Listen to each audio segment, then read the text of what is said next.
Roh Kudus yang menerima Yesus sebagai Tuhan dan Juru Selamat. Artinya, di dalam diri kita ada dua pikiran sekarang. Dua pikiran gimana? Manusia terdiri dari tubuh, jiwa, dan roh. Selanjutnya mungkin ya bisa ya di terus yang mana prakteknya.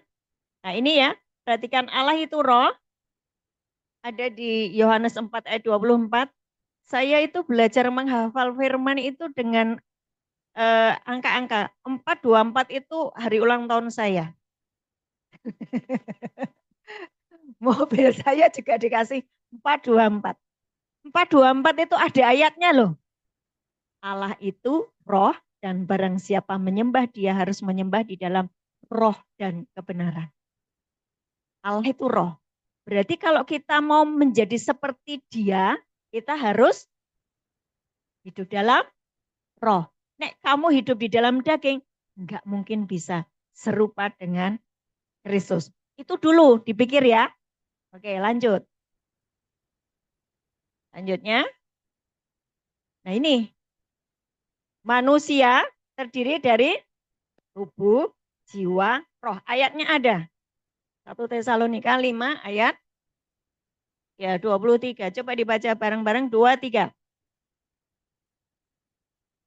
Menguduskan kamu seluruhnya dan semoga roh, jiwa, dan tubuhmu terpelihara sempurna dengan tidak bercacat pada kedatangan Yesus Kristus Tuhan kita.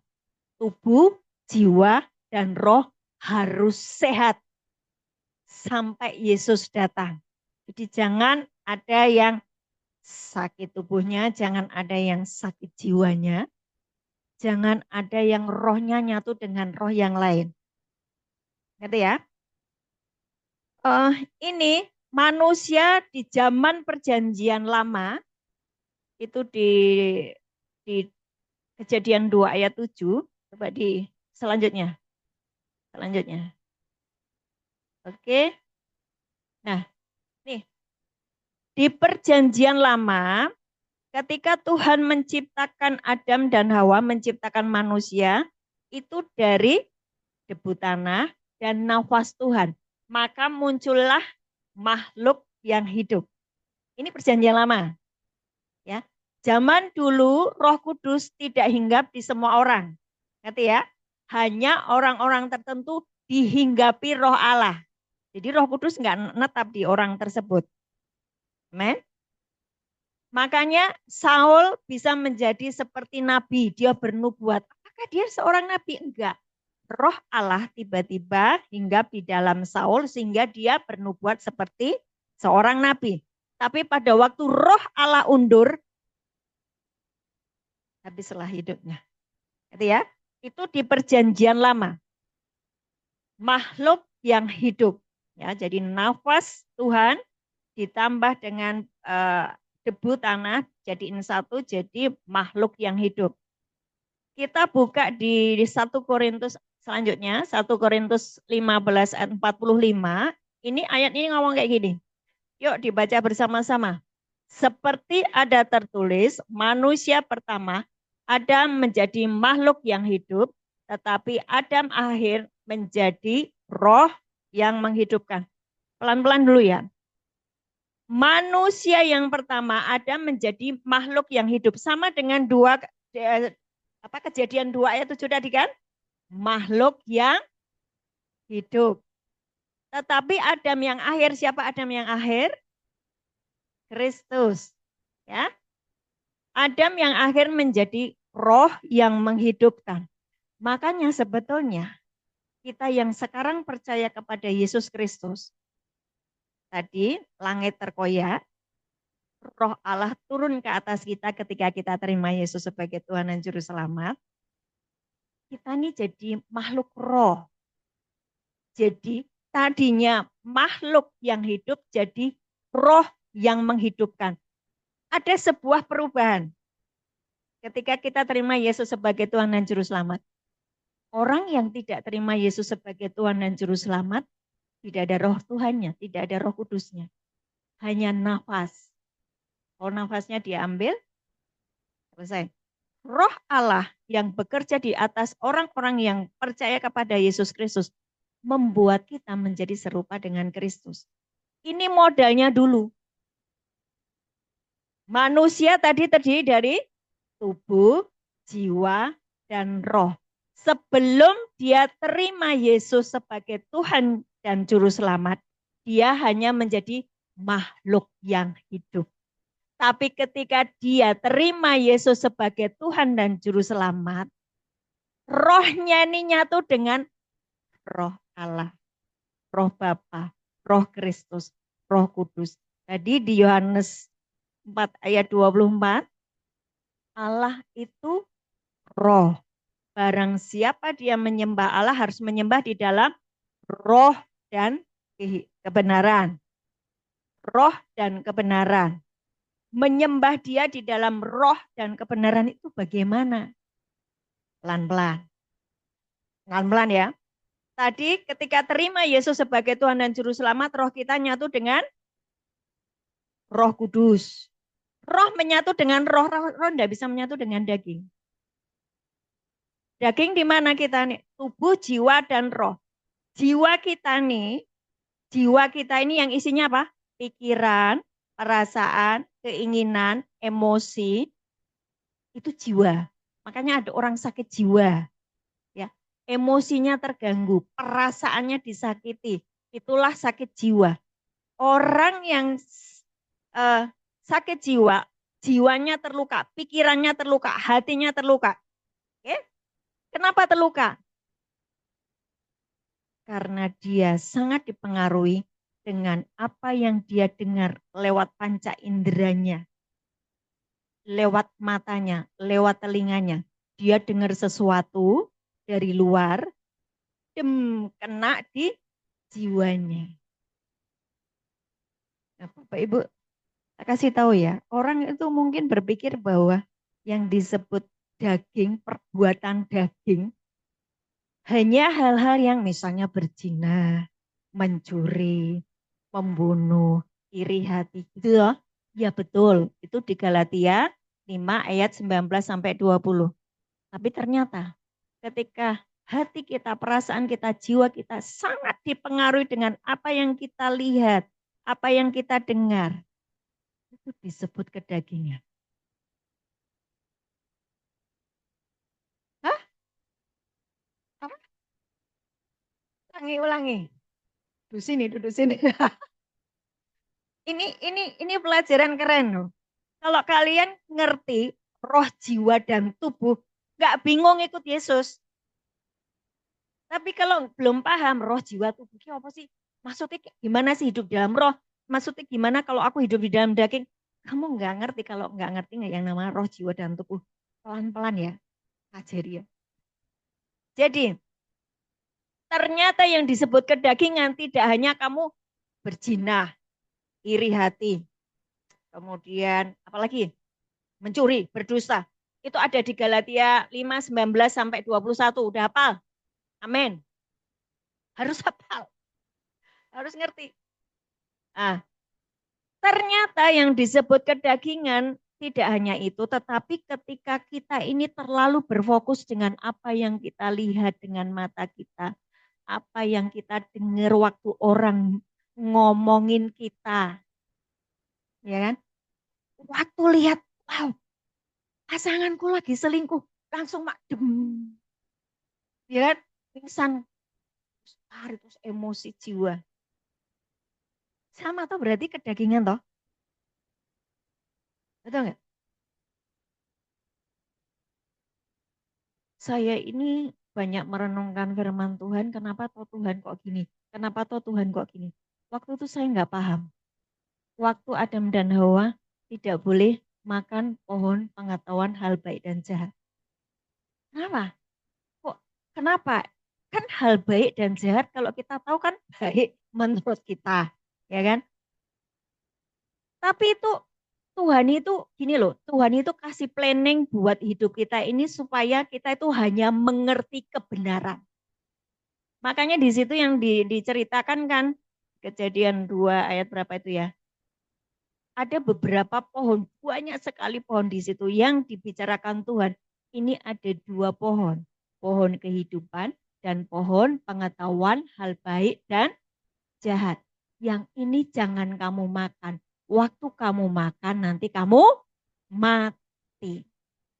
Ya kan? Ah, emang kenapa sih Tuhan kok makan ini terus mati? Yang dimau Tuhan itu kita tuh hanya tahu semua yang baik, semua yang benar, semua yang ajaib, semua yang suci. Begitu dia makan ini, dia hidupnya dipengaruhi oleh dunia. Itu yang namanya pola dunia. Makanya sekarang kan, tadi kita ngobrol di belakang ya, ada sebuah eh, motivator yang berkata, kamu itu harus menyenangkan dirimu sendiri. Gak usah ngurusi yang lain. Yang penting kamu happy. Kalau pasanganmu sudah seperti itu, ya sudah tinggalkan saja. Oh, kamu itu sudah usia 50, 60, ya kan? Sudah waktunya kamu menikmati hari-harimu, masa tuamu, ya kan? Kan gitu. Terus mereka memberikan yang namanya apa nasihat. Nasihatnya tuh nggak selaras dengan firman Tuhan. Ya kamu udah nggak cocok sama pasanganmu ya sudah. Daripada kamu sampai mati nelangsa, ya kan? Carilah yang bisa diajak ngobrol. Buah pengetahuan hal baik dan jahat. Dampaknya begitu. Dia menjadi orang-orang yang punya inisiatif sendiri. Bukan seorang eksekutor, tapi inisiator. Maksudnya apa? Harusnya ketika firman Tuhan berkata, A, lakukan A. Menjadi pelaku firman. Eksekutor, mengeksekusi firman, pelaku firman. Tapi ketika kita makan buah pengetahuan hal baik dan jahat, atau apa ya, dengar nasihat orang fasik, dengar nasihat dunia. Tidak? Dengar nasihat dunia. Itu kita menjadi geser dari kebenaran. Itulah kenapa Tuhan melarang kita makan buah pengetahuan hal baik dan jahat. Sebetulnya ketika kita hanya makan pohon eh, eh, buah kehidupan, kan di situ ada pohon kehidupan. Sebetulnya apa pohon kehidupan? Yesus berkata, akulah jalan, kebenaran, dan hidup. Yohanes 1 ayat 1 berkata apa? Pada mulanya adalah firman, firman itu bersama-sama dengan Allah, firman itu adalah Allah. Jadi harusnya yang kita makan adalah firman. Terus pikiran kita, perasaan kita, hati kita itu hanya dipengaruhi oleh firman. Bukan dunia. Bukan apa yang kita lihat, yang kita dengar, yang kita rasakan. Lewat panca indera kita ini loh. Apa ya? Maksudnya gimana, prakteknya gimana? Ketika kita melihat suami kita selingkuh, ini contoh yang lagi booming, ya kan? Iya kan? Masa tua-tua sudah 50, sudah 60 pada bercerai. Cari pasangan yang bisa diajak ngobrol katanya. Tapi dunia, itu pola dunia. Nah, gini deh. Jelas apa ya? Oh, contoh. Kalau kalau kita ngelihat suami kita selingkuh, kan kita ngelihat nih, WA-nya, gitu kan. Terus ada bukti-buktinya, temenmu kasih fotonya, itu lagi jalan sama orang lain. Itu kan panca indera kita mendengar, melihat, terus mempengaruhi jiwa kita. Betul nggak? Hati kita terus dengarkan saya. Waktu engkau terima Yesus sebagai Tuhan dan Juru Selamat, engkau punya dua pikiran. Pikiran di jiwamu, pikiranmu dewe itu loh. Dan yang kedua adalah pikiran Kristus, yaitu roh yang sudah nyatu dengan roh kudus, roh yang sudah nyatu dengan roh Kristus tadi. Roh Kristus, nah kamu kalau terima Yesus kan kamu ngomong toh, Tuhan Yesus masuklah di dalam hatiku menjadi Tuhan dan Juru Selamat. Kamu pikir Yesus nggak masuk di situ? Masuk, tahu nggak? Rohnya diam menyatu dengan roh. Artinya kamu punya dua pikiran. Ini tangkap deh. Sudah paham? Tadi waktu kamu dengar suamimu selingkuh, ini jangan kita orang lain. Nanti nasihatnya gitu ya. Waktu kita dengar orang itu sakit hati. Harusnya engkau memakai panca indera rohanimu. Kan kau punya pikiran dua. Yang satu pikiranmu dewe, yang kedua pikiran Kristus yang di dalammu. Roh Kudus akan berkata, 490. Apa tuh? Ampuni. 7 kali 70 kan 490 toh? 490. Dan dia selingkuh lagi. Dia malah tambah mesra. Oh, sama saya aja dibentak-bentak. Tapi kalau dia dengan dia manisnya rek 490 kali. Itu muncul terus loh. Di dalam rohmu. Ngerti nggak? Engkau diingatkan firman Tuhan ngomong apa gitu kan? Ampuni, berkati. Dia sudah menyakiti saya. Gimana saya mengampuni? Itulah yang namanya pikiranmu berontak dengan pikiran Kristus. Dan kamu sebetulnya sedang hidup di dalam daging. Karena apa? Pikiranmu dipengaruhi oleh apa yang kamu rasakan dengan panca inderamu. Harusnya bagaimana hidup di dalam roh? Yohanes 6 ayat 63 itu berkata begini, perkataan-perkataan yang kukatakan adalah roh dan hidup. Ya, terus, nah itu. Yohanes 6 ayat 63, saya ini sangat hafal dengan ini. Bagaimana saya mendisiplinkan hidup saya di dalam firman Tuhan, di dalam aku bagaimana sih Tuhan supaya dituntun di dalam roh. Waktu itu Tuhan cuma ngomong kayak gini. Orang lain tuh tak jelas-jelasin itu nggak jelas-jelasin. Sih Bu, nggak paham, nggak paham. Nggak paham itu sampai bertahun-tahun dan hidupnya di dalam daging terus. Disuruh baca Alkitab, angele ya ampun. Susah. Lah kamu pengen serupa dengan Yesus. Kamu pengen jalan dengan Yesus. Kamu daging dan roh itu berlawanan. Nggak bisa connect. Makanya kenapa? Ada orang-orang yang bisa ngalami Tuhan dengan nikmat gitu ya. Setiap hari jalan dengan Tuhan. Contohnya ya, tadi tuh kita nyoper gitu ya. Nah, saya itu kan suka merenungkan ulangan 28. Diberkatilah aku gitu kan ya. Makin tua makin diberkati. Berkatnya makin naik bukan turun gitu kan ya. Itu saya terus tak ucapkan loh. Suami saya kan udah pensiun. Dia bilang kan, oh nanti kalau pensiun kita gaya hidupnya mungkin sudah mulai menurut. No, bukan gaya hidup yang aneh-aneh loh. Maksudnya itu terus ada yang namanya penurunan gitu loh. Nah, Tuhanku berkata, berkatmu makin naik, bukan turun. Bukan naik, turun, naik, turun. Bukan. Berkatmu makin naik. Engkau akan menjadi kepala, bukan ekor. Kenapa mesti jadi kepala? Kalau kamu ekor, kamu cuma ngikutin aja orang ngomong apa, kamu ikutin. Kalau kamu jadi kepala, depanmu Yesus. Mantep loh hidupmu. Betul nggak? Kalau kamu jadi kepala barisan, depanmu Yesus kan nggak kehalang apapun toh. Kok kamu di ekor, wah pimpinanmu meleto, kamu ikut meleto. Apa tuh meleto? Melenceng. Kamu ikut melenceng. Ngerti? Jangan mau jadi ekor. Jadilah gimana? Amin. Masih saya senyum dulu dong. Dilanjut deh. Aku kalau dicemberutin tuh terus jadi nggak enak. Ah, nggak lah, lanjutin. Nyimak ya, nyimak ya. Nah tadi tuh lagi kita nyoper ya. Kayak gini. Suami saya cerita nggak apa-apa ya. Kayak ini saya itu ngomong kayak gini bukan omong kosong. Bukan omong kosong. Jadi kita nyoper dari Semarang itu jam berapa? Setengah 6 tadi. Weng gitu kan. Terus dia sampai jam suami saya bilang gini, nanti setengah 9 pokoknya jam 9 kurang seperempat gantian ya nyopirnya.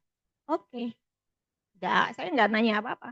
Pokoknya oke aja. Nah, terus kiri, gitu kan, udah mau jam 9.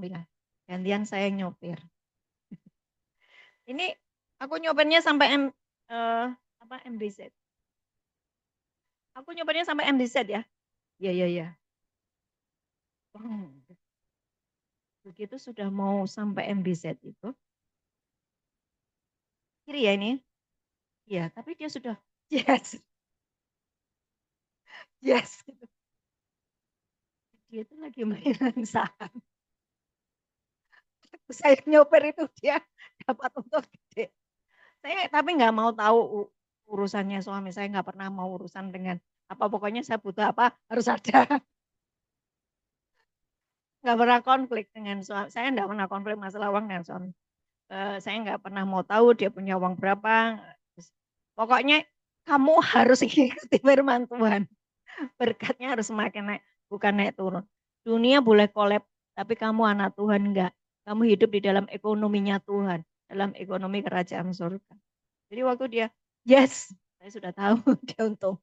Jadi waktu saya nyopir berapa menit itu tadi, tujuannya adalah mengambil berkat. Bapak Ibu, kalau engkau hidup di dalam firman Tuhan, hidupmu itu tidak perlu banyak yang namanya tekanan. Gak ada konflik. Kamu konflik, karena apa? Jiwamu nggak sepakat dengan roh Kristus, pikiran Kristus yang ada di dalam roh. Ini mungkin nggak ada. Coba dilihat di Alkitab handphonemu, 2 Korintus 5 ayat 4. 2 Korintus 5 ayat 4.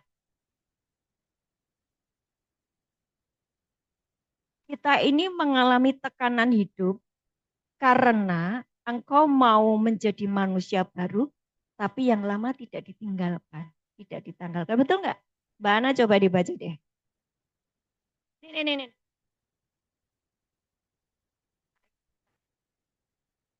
Sebab selama masih diam di dalam kemah ini, kita mengeluh oleh beratnya tekanan. Karena kita mau mengenakan pakaian yang baru itu tanpa menanggalkan yang lama, supaya yang fana itu ditelan oleh hidup. Ayat itu ngomong, kamu hidup dalam tekanan karena kamu sudah terima Yesus, tapi manusiamu manusia lama terus. Manusia lamamu harusnya kamu tanggalkan. Dan kamu mengenakan manusia baru. Apa manusia baru? Hiduplah dituntun oleh roh, bukan daging. Galatia 5 ayat 16. Hiduplah dituntun oleh roh, bukan dituntun oleh daging. Apa itu hidup dituntun oleh roh? Pikiranmu, perasaanmu, jiwamu dipengaruhi oleh roh. Tadi di Yohanes 6 ayat 63, perkataan-perkataan yang kukatakan kepadamu adalah roh dan hidup. Jadi ketika engkau melihat mungkin suamimu melukai hatimu, mungkin anak-anakmu memberontak, mungkin atasanmu memaki-makimu, jangan hidup dipengaruhi oleh apa yang kau dengar, yang kau lihat. Tapi firman ngomong apa? Itu loh hidup dipimpin oleh roh. Sudah ada Roh Kudus di dalam dirimu yang memberimu nasihat, menginsyafkan engkau akan dosa, yang terus mengajari engkau belajar Alkitab, kitab suci, itu Roh Kudus. Terus ini adalah alatnya untuk engkau terus dipimpin oleh roh. Karena tadi bilang perkataan-perkataan yang kukatakan adalah roh dan hidup pula. Maksudnya apa? Yohanes 1 ayat 4. Mungkin saya nggak ada di situ. Saya nggak tulisin di situ. Biasalah. Saya tuh kalau dimintain PPT, bingung nanti nggak sesuai dengan PPT-nya. Tapi ini minimal bisa untuk sanggup belajar ya. Yohanes 1 ayat 4. Ayo Bu Yuli sinilah, duduk di depan sini. Supaya bisa membaca. Di sini sih baca. Di dalam dia ada hidup. Dan hidup itu adalah terang manusia. Di dalam dia, dianya itu firman. Karena dari ayat 1 pada mulanya adalah firman. Firman itu bersama-sama dengan Allah. Firman itu adalah Allah. Ia pada mulanya bersama-sama dengan Allah. Di dalam dia ada hidup. Berarti di dalam firman ada kehidupan ilahi. Kehidupannya Tuhan. Semua yang surgawi itu tuh loh. Di surga nggak ada sakit, di surga nggak ada orang miskin, di surga nggak ada orang yang depresi. Semuanya happy, damai sejahtera dan suka kita. Nggak usah nunggu nanti kalau wafat terus baru kamu menikmati surga. Hari ini engkau bisa menikmati dan mengakses semua kehidupan yang surga punya jika engkau hidup di dalam roh. Karena udah connect, surga itu roh. Neraka itu juga roh. Ada tapi tidak kelihatan. Dimensinya alam roh. Maka engkau juga harus hidup di dalam roh. Terus kenapa Tuhan bikin kita jadi daging? Bumi itu adalah perpanjangan dari surga. Maksudnya surga itu punya invest apa ya? Lebaran kekuasaan. Terus punya kita, punya saya, punya kalian semuanya. Menjadi duta-duta kerajaan surga. Seperti Indonesia. Dia punya duta besar di mana-mana di seluruh dunia. Seperti itu loh cara berpikirnya. Bumi ini dikuasai oleh iblis. Oh iya, sejak Adam dan Hawa menyerahkan kuasanya kepada iblis ketika dia makan buah pohon pengetahuan hal baik dan jahat. Disitulah iblis berkuasa atas seluruh bumi. Sehingga bumi dikuasai oleh pola dunia. Bukan pola surga. Siapa yang bikin? Iblis dengan pikiran-pikirannya yang tidak selaras dengan firman. Ketoke podo tapi enggak sama. Kan iblis itu kan melintirnya kan semua pohon semua ini kan enggak boleh kamu makan toh. Boleh semuanya dimakan. Tapi enggak boleh yang ini. Hawanya kan bilang begitu. Terus kamu sebetulnya kalau makan ini kamu menjadi seperti Allah. Sebetulnya apa yang ditawarkan sama iblis? Kalau kamu sudah menjadi seperti Allah, kamu tidak usah mengandalkan Allah. Wong kamu udah sama seperti Allah. Pola dunia. Sampai hari ini, ternyata kita juga masih sering makan pohon pengetahuan hal baik dan jahat. Makanya hidupnya di dalam daging. Oh, sekarang, paham enggak? Yang paham kasih jempol dan gini-gini. Ya gak paham gini. Enggak tahu aku ngantuk. Bu Anda itu ngomong apa sih? Aku ngantuk.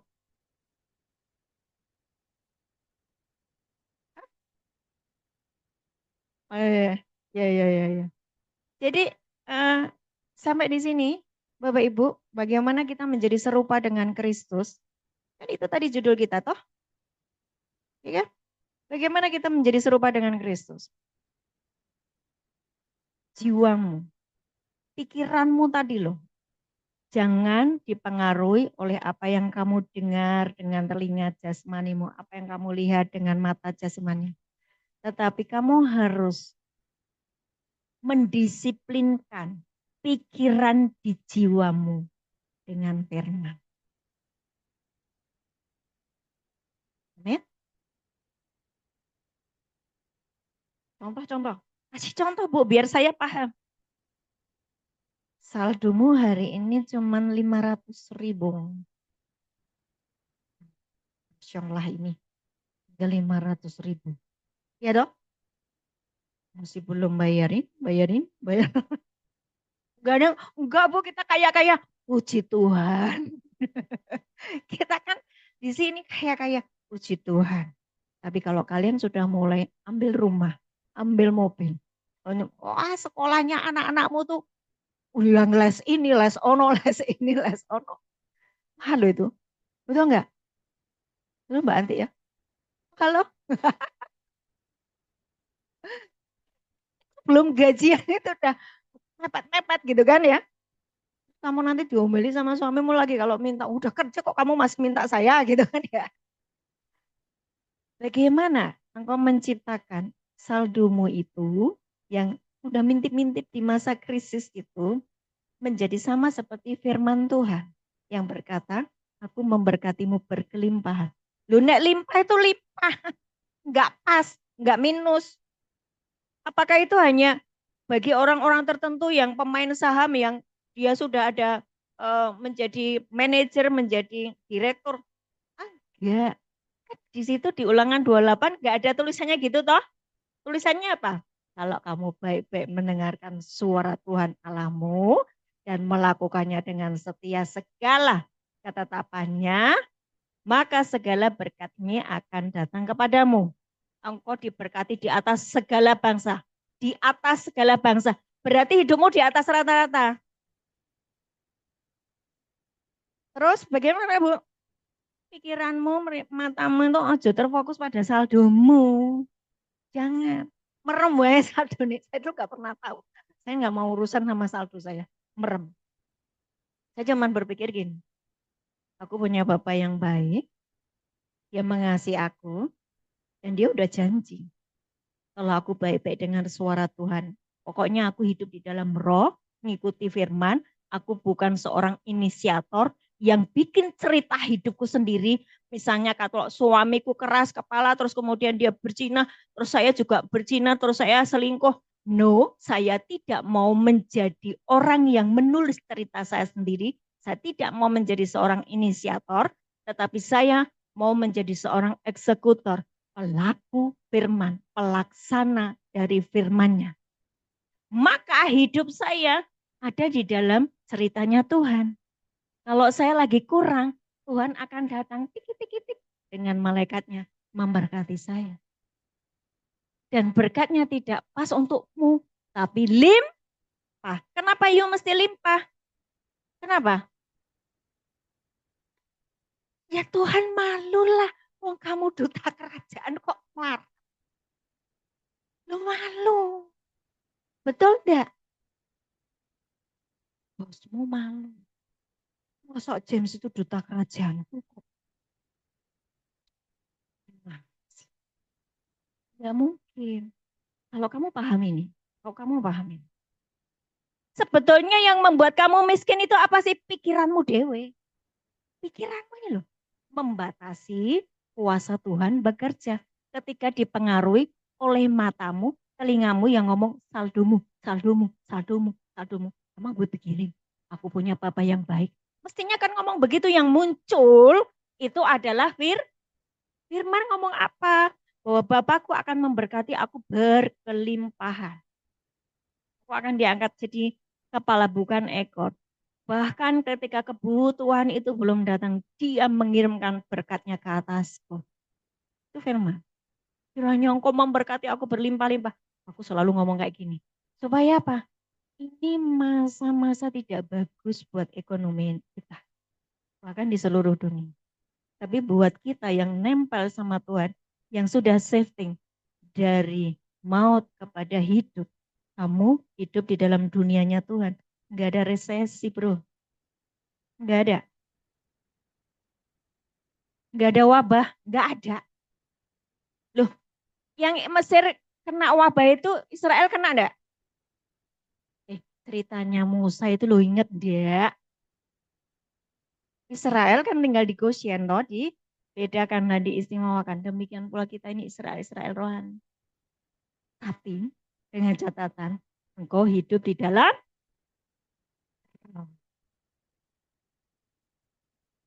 waktu semakin hari engkau terus hidup di dalam roh. Firman Tuhan memenuhi pikiranmu, memenuhi jiwamu. Ya kan? Ada yang namanya pemrosesan. Tuhan buang semua yang Tuhan tidak suka atas hidupmu. Itu sakit. Sakit. Kamu akan kehilangan selingkuhan. kamu akan kehilangan mamonmu. Kamu akan kehilangan apa yang benar-benar kamu cintai. Sampai apa? Sampai Yesus satu-satunya yang kamu cintai. Kalau ada berhala di dalam dirimu, Tuhan akan proses itu. Potong. Saudara baca di Maleakhi 3 ayat 1 sampai 3. Ini real ya. Saya ngalami semuanya. Saya pernah mengalami semuanya. Dan hari ini benar-benar yang namanya malaikat perjanjian itu berjalan di depan saya. Ayat itu jadi di dalam hidup saya. Maleakhi 3, boleh dibaca?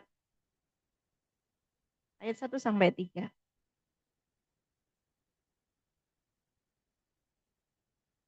Coba sini Mbak Yuli. Dia kan nggak dengar nanti yang Zoom, nggak dengar sayangku. Maleakhi 3 ayat 1 sampai 3. Lihat, aku menyuruh utusanku supaya ia mempersiapkan jalan di hadapanku. Dan mendadak Tuhan yang kamu cari itu akan masuk ke baitnya. Malaikat perjanjian yang kamu kehendaki itu sesungguhnya ia datang, firman Tuhan semesta alam. Siapakah yang dapat tahan akan hari kedatangannya? Dan siapakah yang dapat tetap berdiri apabila ia menampakkan diri? Sebab ia seperti api tukang pemurni logam dan seperti sabun tukang penatu.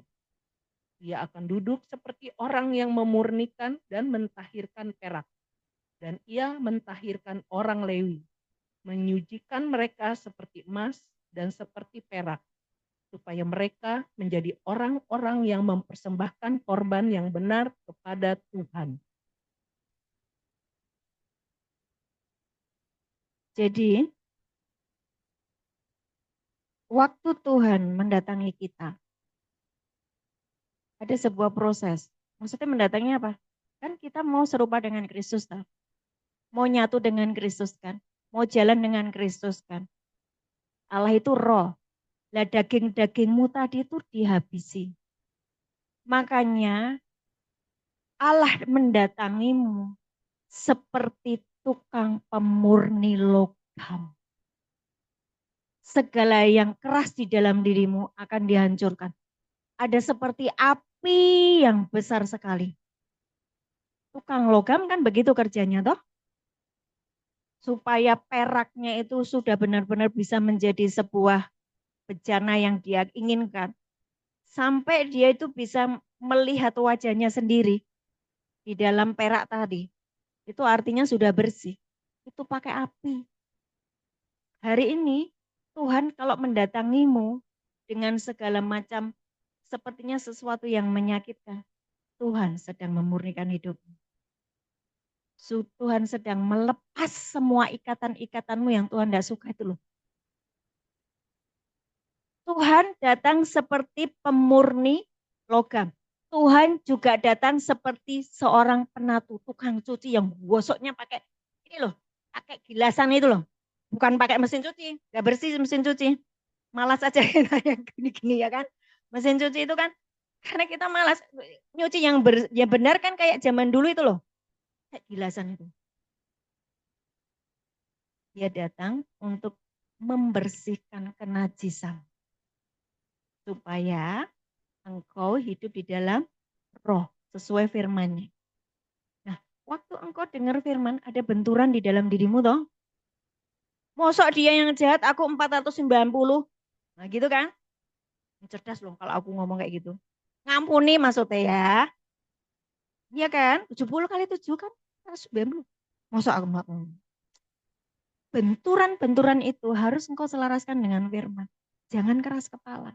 Semakin engkau keras kepala, engkau mengalami tekanan hidup. Yuk di slide berikutnya. Bentar kita selesai. Baca bersama-sama 2, 3. Karena keinginan daging adalah maut, tetapi keinginan roh adalah hidup dan damai sejahtera. Sebab keinginan daging adalah perseteruan terhadap Allah. Karena ia tidak takluk kepada hukum Allah. Hal ini memang tidak mungkin. Jelas ya? Daging dan roh tidak mungkin nyatu. Lanjut. Roma 8 ayat 6 sampai 9. Yuk. Mereka yang hidup di dalam daging tidak mungkin berkenan kepada Allah.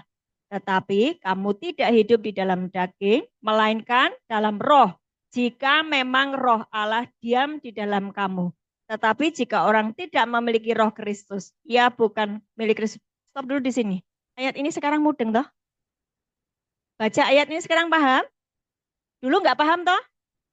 Oh, posisi. Sekarang paham?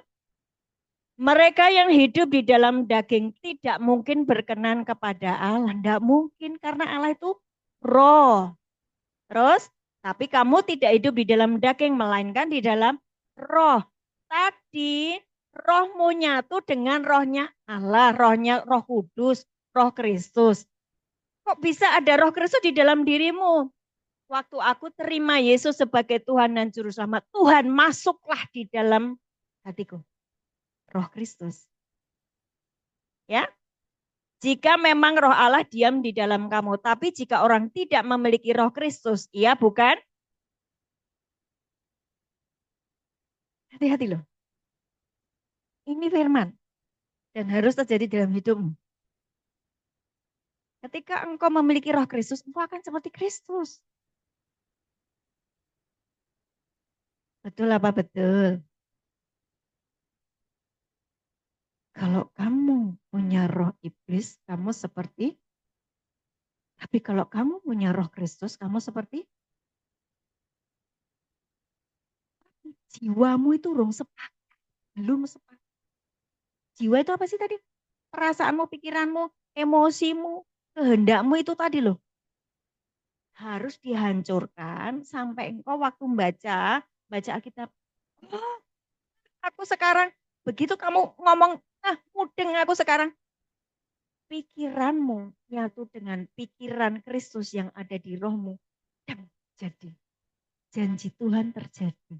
Apa yang kamu deklarasikan firman Tuhan tiap hari itu loh, terjadi. Bahwa kamu akan diangkat jadi kepala bukan ekor. Amin. Dan itu akan terjadi. Tapi kan kamu harus renungkan terus. Walaupun sekarang kamu masih dimaki-maki sama bosmu. Tapi kamu nanti sebentar lagi jadi kepala. Ketika kamu menyatukan diri dengan roh Allah tadi. Hidup di dalam. Amin. Paham sekarang? Lanjut. 2, 3. Tapi jika Kristus ada di dalam kamu, maka tubuh memang mati karena dosa. Tapi roh adalah kehidupan oleh karena kebenaran. Dan jika roh dia yang telah membangkitkan Yesus dari antara orang mati diam di dalam kamu, maka ia yang telah membangkitkan Kristus dari antara orang mati akan menghidupkan juga tubuhmu yang fana itu oleh rohnya yang diam di dalam kamu. Tadi waktu kamu terima Yesus Kristus, kamu menjadi roh yang menghidupkan. Makanya Markus 16 ayat 16 ngomong kayak gitu. Kalau kamu percaya kepada Yesus Kristus, tumpang tangan pada orang sakit sembuh. Kamu mengusir setan-setan. Karena di dalam dirimu ada roh yang menghidupkan. Kristus yang sudah bangkit tadi loh. Rohnya diam di dalam kamu. Kamu keren. Amin. Lanjut. Sebab jika kamu hidup menurut daging, kamu akan mati. Tapi jika oleh roh kamu mematikan perbuatan-perbuatan tubuhmu, kamu akan hidup. Terus, lanjut kayaknya terakhir ya. Maksudku ialah hiduplah oleh roh, maka kamu tidak akan menuruti keinginan daging. Jadi gini, panca inderamu dipengaruhi oleh ini loh. Ini dipimpin oleh roh. Cuma akan hidup terus. Karena itu, kalau kamu dibangkitkan bersama dengan Kristus, carilah perkara yang di atas, di mana Kristus ada, duduk di sebelah kanan Allah. Pikirkanlah perkara yang di atas, bukan yang di bumi. Sebab kamu telah mati dan hidupmu tersembunyi bersama dengan Kristus di dalam. Saudara perhatikan, saya closingnya begini. Ternyata pikiranmu itu dahsyat. Amin. Pikiranmu tadi di mana? Jiwa. Ya. Tapi jika jiwamu dipengaruhi oleh apa yang kamu dengar, apa yang kamu lihat di dunia ini, kamu akan hidup dalam daging, nggak connect sama Tuhan. Makanya gini, orang yang suka khawatir, orang yang suka cemas, orang yang suka dikit-dikit marah, dikit-dikit. Waktu dia deklarasi firman, firmannya nggak jadi apa-apa. Karena manusia dua pikiran tadi, di jiwa dan di roh. Yang di jiwanya belum sepakat dengan pikiran Kristus yang di dalam rohnya. Katanya Ulangan 28 diberkati berlimpah-limpah. Lama. Lawang kamu suka khawatir, kamu suka cemas, kamu bentar-bentar marah. Daging, iri hati. Tapi kalau mulai hari ini, jiwamu engkau pengaruhi dengan firman Tuhan. Disiplinkan setiap hari dengan kebenaran firman Tuhan. Lakukan saja. Artinya jiwamu sudah sepakat dengan roh Kristus yang di dalam dirimu. Engkau ngucap apa saja, itu terjadi. Doa orang benar sangat besar kuasanya. Jadilah orang benar. Bagaimana menjadi orang benar? Menjadi satu dengan firman. Engkau dibenarkan. Engkau diampuni. Engkau diselamatkan. Engkau dibebaskan. Engkau dimakmurkan. Karena kasih karunia, kamu diselamatkan oleh iman. Itu bukan hasil usahamu. Pemberian Allah. Bagaimana saya menjadi serupa dengan Kristus? Baharui cara berpikirmu. 12 ayat 1 dan 2. Paulus berkata, baharuilah cara pikirmu. Pembaharuan akal budi. Itu cara berpikir kita dirubah. Selaras dengan firman. Maka, cara berpikirmu dipengaruhi oleh firman. Firman itu adalah Yesus sendiri. Maka kamu jadi serupa Yesus. Tuhan Yesus memberkati. Amin. Yes, kasih tepuk tangan buat Tuhan Yesus. Mari bangkit berdiri. Bapak kami mengucap syukur, terima kasih buat kebenaran firman-Mu. Dan hari ini meteraikan setiap apa yang kami dengar. Dan kami mau Tuhan hari ini menjadi serupa dengan Engkau. Ketika kami mulai mendisiplinkan pikiran kami sesuai firman. Dan hari ini urapi setiap kami yang masih keras kepala, kami yang masih suka terpengaruh dengan apa yang kami dengar, apa yang kami lihat lewat panca indera jasmani kami. Hari ini kami bertobat sungguh-sungguh. Kami mulai membuka firman-Mu, kami mulai membaca firman-Mu, dan mempengaruhi cara pikir kami sesuai firman-Mu. Kami mau hidup selaras dengan firman-Mu. Dan kami mau Tuhan serupa dengan Engkau, dan kami benar-benar menjadi duta kerajaan-Mu. Di dalam nama Tuhan Yesus, angkat tanganmu terima berkat. Tuhan memberkatimu dan melindungimu. Tuhan menyinari engkau dengan wajahnya dan memberi engkau kasih karunia. Tuhan menghadapkan wajahnya kepadamu dan memberi engkau damai sejahtera. Amin. Amin. God bless. Sekali lagi berikan tepuk tangan buat Tuhan kita yang luar biasa. Jadi habis ini harus ngapain?